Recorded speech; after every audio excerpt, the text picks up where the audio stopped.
Assalamualaikum warahmatullahi wabarakatuh. Perkenalkan, nama saya Bagus Rafli Putra dengan NIM 111222012 dari Teknik Komunikasi Geologi TGA.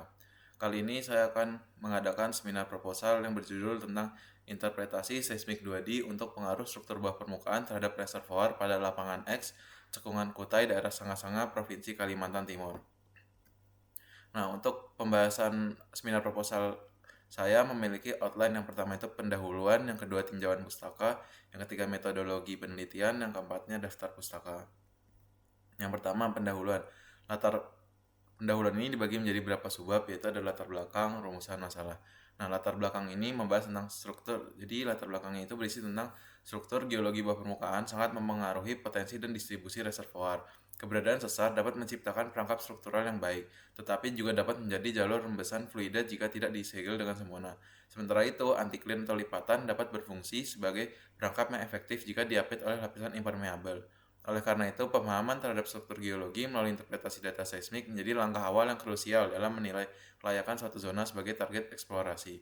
Dalam konteks ini, interpretasi seismik 2D tidak hanya berguna untuk pemetaan stratigrafi dan struktur, tetapi juga penting untuk mengetahui hubungan antara geometri struktur dan potensi reservoir. Dengan menganalisis refleksi gelombang seismik, kita dapat menafsirkan bentuk dan keberlanjutan lapisan batuan, serta mengenali adanya faktor struktural yang mungkin mempengaruhi distribusi porositas dan permeabilitas batuan reservoir. Nah, untuk rumusan masalah sendiri ini, pada penelitian ini saya membahas tentang bagaimana konfigurasi struktur geologi bawah permukaan berdasarkan data seismik 2D pada daerah penelitian, kemudian struktur geologi apa saja yang berperan dalam pembentukan perangkat reservoir, terus yang ketiga, bagaimana pengaruh struktur geologi bawah permukaan terhadap distribusi dan potensi reservoir di area studi. Kemudian tujuan penelitian saya yaitu yang pertama itu untuk mengetahui geologi bawah permukaan di area, terus mengidentifikasi jenis-jenis struktur geologi yang berpotensi membentuk perangkap reservoir. Yang ketiga, menganalisis pengaruh struktur bawah permukaan terhadap distribusi dan potensi reservoir hidrokarbon di daerah penelitian. Kemudian outline selanjutnya yaitu tinjauan pustaka yang membahas tentang yang pertama ada fisiografi regional. Di sini saya menggunakan dari Allen dan Chamber tahun 98 tentang fisiografi regional Cekungan Kutai. Kemudian stratigrafi regional pada daerah Cekungan Kutai menggunakan Satyana pada tahun 99. Terus kemudian untuk struktur regionalnya saya menggunakan McClay tahun 2000. Nah, untuk tinjauan pustaka di sini membahas tentang stratigrafi dan struktur geologi. Stratigrafi Cekungan Kutai ini menunjukkan urutan pengendapan yang tebal dan kompleks sejak Paleogen hingga Kuarter.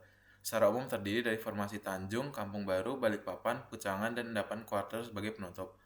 Kemudian untuk struktur geologi regional ini sendiri di Sanga-Sanga ini terdiri dari lipatan dan patahan yang berorientasi utara sampai timur, laut, dan juga selatan sampai barat daya. Berdasarkan pemetaan struktur kedalaman, struktur geologi yang berkembang daerah penelitian merupakan antiklin dan sesar naik yang memiliki orientasi timur laut sampai barat daya dengan puncak antiklin berada di bagian selatan.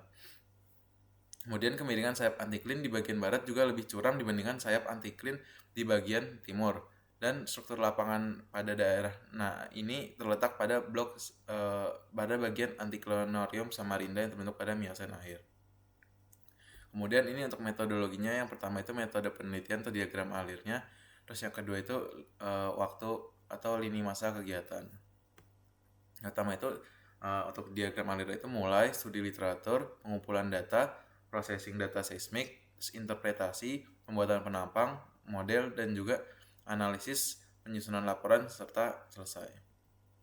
Nah, ini untuk daftar pustaka penelitian dalam pembuatan seminar proposal ini. Sekian presentasi seminar proposal dari saya. Mohon maaf apabila ada salah kata. Wabillahi taufiq wal hidayah. Assalamualaikum warahmatullahi wabarakatuh.